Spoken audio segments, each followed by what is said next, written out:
Bonjour tout le monde.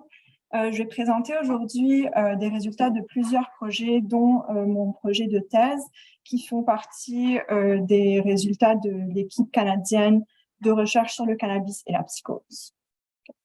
Donc, en 2018, le cannabis a été légalisé au Canada et depuis, plusieurs organismes subventionnaires ont mis en place des stratégies pour mieux comprendre et mieux étudier les effets du cannabis sur la santé mentale.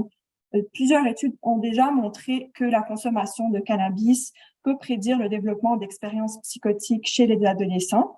Et on sait aussi que c'est associé à un plus grand risque de développer un trouble psychotique plus tard. De plus, on sait qu'un âge de début de consommation précoce, avant 16 ans, est un facteur de risque important. Les troubles psychotiques affectent 2 à 3% de la population et ont un impact économique important à cause de la nature chronique des troubles psychotiques et des effets qu'ils ont sur la vie des personnes atteintes et sur la vie, la productivité de leur famille et de leurs proches. Cependant, la perception du public sur ces risques ne reflète pas cette réalité et il n'y a toujours pas de stratégie validée pour la prévention des troubles associés au cannabis. L'équipe canadienne de recherche sur le cannabis et la psychose, aussi appelée CPIRT, rassemble les chercheurs canadiens de différentes institutions et a pour objectif d'optimiser la recherche sur les effets neurodéveloppementaux du cannabis pendant l'adolescence. Donc, on propose d'investiguer des liens entre le cannabis et la psychose au niveau biologique et clinique. On propose de développer des interventions ciblées pour réduire les effets du cannabis et prévenir le développement de la psychose. Et on propose d'offrir de l'information sur les effets du cannabis sur le cerveau et la santé mentale. Donc, pour ce fait, l'équipe prévoit d'étudier leur relation entre le cannabis et la psychose en examinant différents éléments. Et on va utiliser les résultats d'études précliniques pour informer le développement d'études humaines. Donc, on va commencer par examiner la neuroimmunologie, des aspects génétiques, des aspects neurophysiologiques, la manifestation clinique et comportementale, les médiateurs et modérateurs de cette relation. Et on propose aussi des interventions qu'on va tester.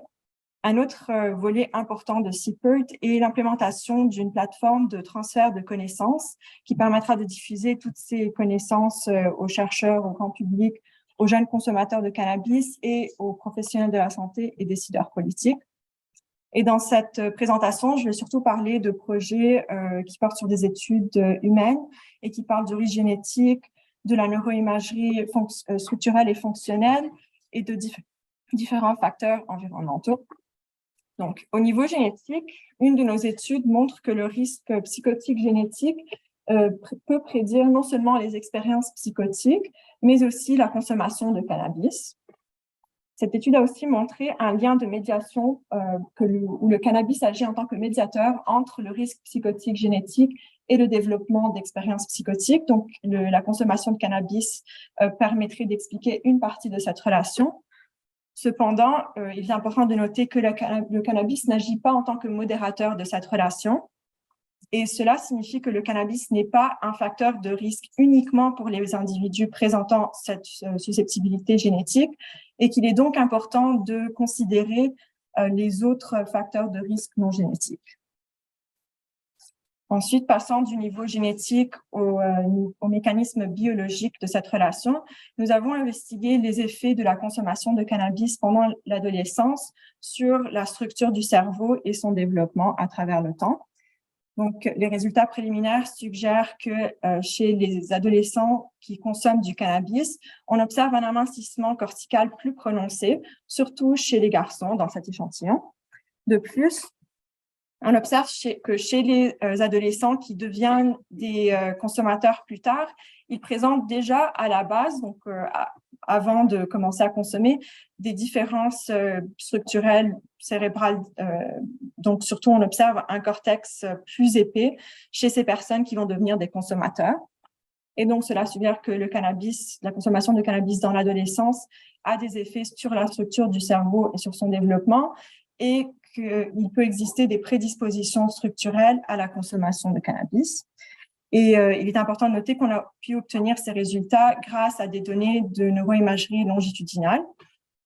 D'ailleurs, l'équipe CPIRT comprend plusieurs cohortes longitudinales qui nous permettent d'étudier la relation. Voilà, donc on a mesuré le taux d'expérience pré-psychotique à chaque temps d'étude, donc entre les âges de 13 et 16 ans dans ce cas-là.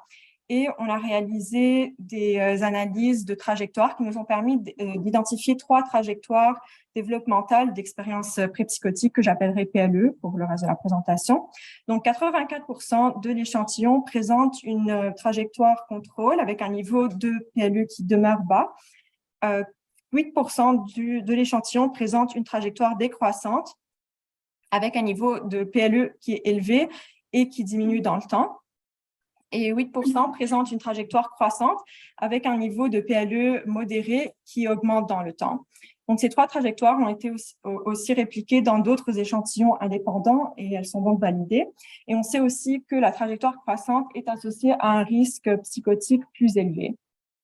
Donc ensuite, ces trajectoires-là nous donnent aussi une opportunité unique d'étudier le développement de la psychose avant l'apparition de symptômes cliniques et nous permet aussi d'éviter les effets confondants des traitements antipsychotiques.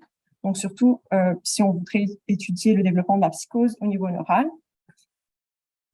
Donc, dans l'étude Proventure, on a recruté des participants, donc en total 120, à partir de ces 3 trajectoires-là. Et on est en train de les suivre aux âges de 17 ans, 18 ans et demi et 21 ans.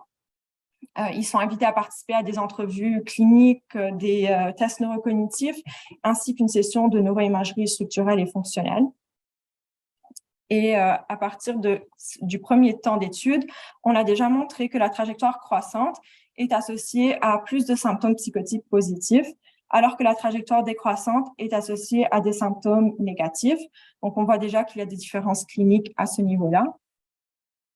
Ensuite, au niveau neural, on a étudié 2 différentes tâches fonctionnelles. Donc, dans la première tâche, il s'agit du traitement des émotions faciales. Et les 2 trajectoires croissantes et décroissantes présentent des altérations dans des régions de science émotionnelle. Donc, dans ce cas-là, c'était au niveau du cortex frontal inférieur. Mais on a remarqué que dans la trajectoire croissante, on observe aussi des changements dans des régions de science émotionnelle et du traitement des émotions, qui sont des changements qu'on retrouve aussi chez des individus atteints de schizophrénie. Ensuite, on a réalisé une autre tâche où on examinait le traitement d'informations liées à soi-même et à autrui. Et dans la trajectoire décroissante, on observe aussi des changements dans des régions liées plutôt à la cognition, mais pas vraiment liées à cette tâche spécifiquement. Alors que dans la trajectoire croissante, on observe une sous-activation d'une région qui est très importante et impliquée dans la différenciation de soi-même et autrui, qui est le cortex préfrontal dorsomédial. Et c'est aussi un changement qu'on observe chez les personnes atteintes de schizophrénie.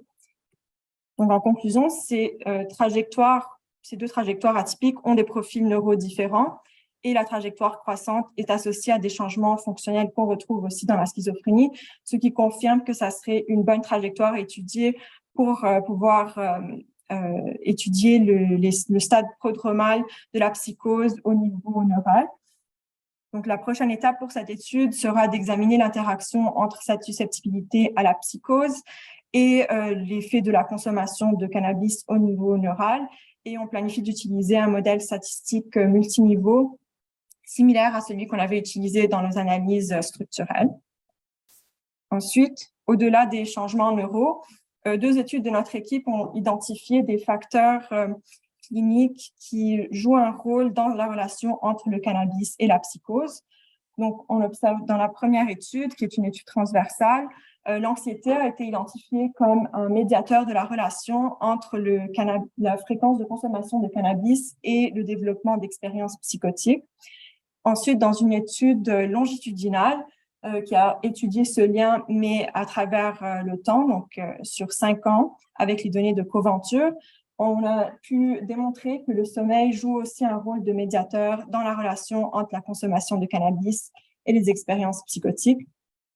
Et cela suggère que le sommeil et l'anxiété pourraient être des cibles d'intervention pour prévenir le développement de la psychose chez les personnes qui consomment, par exemple. Donc, en conclusion, ces différents résultats nous permettent de commencer à bâtir un modèle qui expliquerait le lien entre la consommation de cannabis et le développement des troubles psychotiques. Donc, on a montré que le risque psychotique génétique prédit non seulement la psychose, mais aussi la consommation de cannabis chez les adolescents. Et cette consommation est associée avec un amincissement cortical, surtout chez les garçons. On a aussi montré que l'anxiété et le sommeil agissent comme des médiateurs dans le lien entre la consommation de cannabis et les expériences pré-psychotiques, et que celles-ci sont associées à des changements neurofonctionnels qui sont aussi retrouvés dans la psychose. Mais il reste encore plusieurs facteurs à étudier dans cette relation.